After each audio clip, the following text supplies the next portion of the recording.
video, I'm going to give you the instructions on how to complete the personality traits poster assignment. It's actually a fun assignment. You're going to make a poster that looks something like what you see here.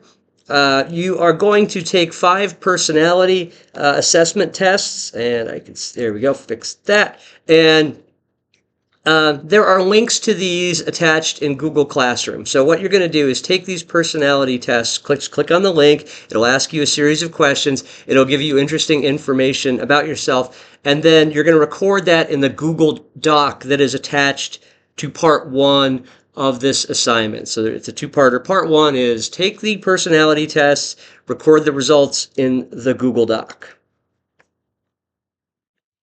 Now, for the personality test, don't just write down, so for, I'm left-brained. It's like, okay, pretend I don't know what that means. What does it mean to be left-brained? What does that say about you? If your Myers-Briggs type is, ENFR or something, I don't know what that means. So tell me what that means. Does that mean you're the leader? Which one of the 16 types are you, and what type of person is that? You're trying to create a visual that's going to tell people interesting things about you. So you want the data, but more importantly, like, what does that data mean? So you're just going to record that information.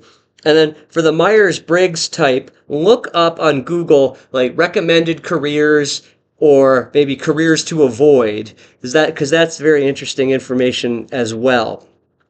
So use your Myers-Briggs type to look up good, recommended careers, not recommended careers, and believe you'll find that information in Google. So part 2 is to take that information from the Google Doc, and of course I spelled Myers wrong. There we go. You're going to take that information from the Google Doc and you're going to put that into the Google slide that is attached to part 2. If you have access to Canva is actually much better than Google Slides. I don't have access to it for some reason. Go ahead and use Canva. Just when you're done, take a screen grab and take that image and put it into the Google Slides so I have your submission. So you can use Google Docs, so you can use the Google slide that's attached to the assignment, or you can use Canva and then paste in your project. So I will give you an example of a project. Here's one I did. Now my assignment was a little bit different. This was for a class I took. So mine is this. So you can see that I have the information on here about myself. So multiple intelligences, and it says, which one I am, but also information about that. And there's clip art, and I've done some fun graphics, and I've rotated things. I've added a variety of colors, and I have it's obvious that this is about me. So you want a title on there that says your name, personality profile or something. You can just have fun with it. So that's kind of what we're going for here. And all of that information was gathered in part 1. And then the rubric is your slide should have a title. You should have information for the 5 tests, the good recommended Myers-Briggs type, maybe not recommended Myers-Briggs type. And then just does your presentation, is it visually appealing? Does it have, does it look like you put some time into it, or you just threw it together on the bus on the way to school?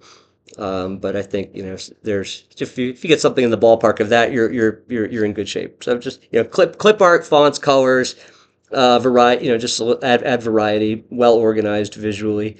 That's something that's what you're going for there. So the results of these are not scientific. So this is my son was devastated when he wanted to be a Slytherin, and he ended up he wanted to be a Ravenclaw or something, and and he ended up being a Slytherin or something. Don't take these tests too seriously. This is valuable information, but these are not scientific tests. And we may be prepared to have these slides shown in class on Monday. We might go through them and just see the interesting things that people did. It's always great to see good student work. And then when I get back, we're going to start our unit on web programming with HTML and CSS. So if you don't finish this in class on Friday, then you should have plenty of time. Then just then take it home and finish it over the weekend. And that's it. All right. So we've already seen Mr. Wright's poster. Backing up. Okay. So that's it. So you shouldn't have any problems. I hope you have fun doing this assignment, and I look forward to seeing the submissions.